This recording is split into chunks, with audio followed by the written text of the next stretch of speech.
Milites, parati! Parati! Milites, ad signum! Ad signum! Welcome to this video series of the Quarta Decima, the 14th Legion stationed in Carnuntum. We're going to use this series to enlighten about some of the tactics that we use, as well as some of the commands that are found in late antique sources. We do this mainly for the proposal of unifying the execution of commands, as well as unifying certain tactics and the interpretation of original source material. What we often see is that reenactment groups from the 1st century do have a very unified display culture when it comes to military maneuvers and military tactics. There's a common understanding of what command should look and be executed in which way. We don't necessarily have this yet in late antiquity reenactment for various reasons, because first of all of the sources are interpretable. We are not sure exactly how to execute this properly. We don't even know really if the direct translations that we have from Latin or Greek are absolutely precisely translated. Furthermore, we have a lot of insecurities relating to the equipment. We do not know to which degree equipment and weapons were standardized or not. When we say, okay, we attempt to display a certain Roman military maneuver from late antiquity, but we have groups that do it very differently between each other, then we will certainly not give something of a good picture that rests on solid theory.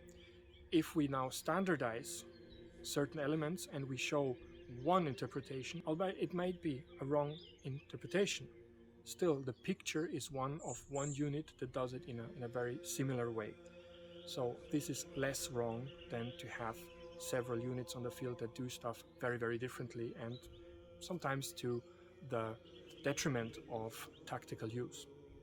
Now, we're going to look in this series at various things that go from the interpretation of commands, which sources we use for the commands, all the way to the equipment we use, which sizes and dimensions, shields, spears, swords, etc., and how we interpret that they might be used in a tactical, sensible way, which is reflected also to the degree that it's possible in the historic sources.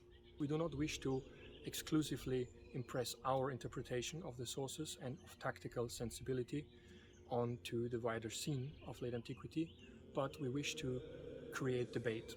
We want to reflect about it and we want to exchange. So this is what we've come up with over the years, and we think it does work in certain ways, but we're more than happy to engage in debate and to maybe change some things around if we find that somebody found something that makes even more sense or is even more true to the sources. That said, it's a first step in the direction of research, going from the weapons, their design, and the type of weapons and the type of descriptions we have of certain battles. We can come up with the interpretation of various tactical moves and then test them out ourselves. This is what we have done over the past few years, and that's why we now want to present some of this research. I hope you will enjoy this series and find something useful in the videos. Please leave us a comment or engage in debate with us if you think you have spotted something that doesn't necessarily correspond to the sources, or where you think you have maybe a more complete interpretation. Milites, parati! Milites, ad signum!